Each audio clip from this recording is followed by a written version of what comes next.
বিসমিল্লাহির রহমানির রহিম। এখানে আমার নিচের গাছে কাঁকরোল। আসল কথা কি, কাঁকরোলগুলো কিছু পাকনা কিছু কাঁচা।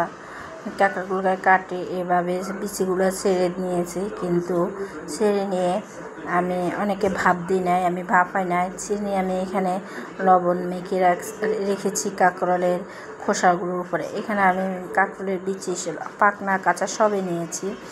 এটার সাথে আমি পেঁয়াজ, পাকনা আর কাঁচামরিচ, তারপরে ধনিয়া জিরার গুঁড়ো, আদা রসুনের পেস্ট, তারপর সরিষা, কালো সরিষাটা দিয়েছি, দিয়ে আমি ব্লেন্ডার করে লবণ দিয়ে মেখে রেখেছি। এখানে আমি বেসন, মরিচের গুঁড়ো, সাথে লবণ, তারপর একসাথে একটা ডো বানায় একসাথে রাখি আমি সব বাটার মিক্সারের বিচিগুলা কাঁকরোলের খোসা বেড়ায় লেগিয়ে রেখেছি।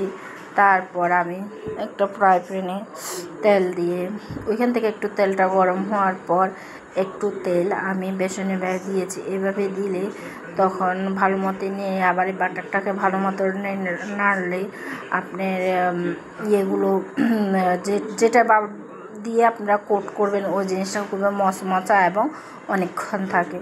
তারপর আমি ভালো মতো এক পিঠ করে একদম কম আগুনে ছেঁকে নিয়েছি। গরম ভাত দিয়ে খেতে খুবই ইয়ামি এবং টেস্টি লাগছে। সবসময় তো আমরা আলু পেঁয়াজ দিয়ে করি, আজকে এমনি করলাম।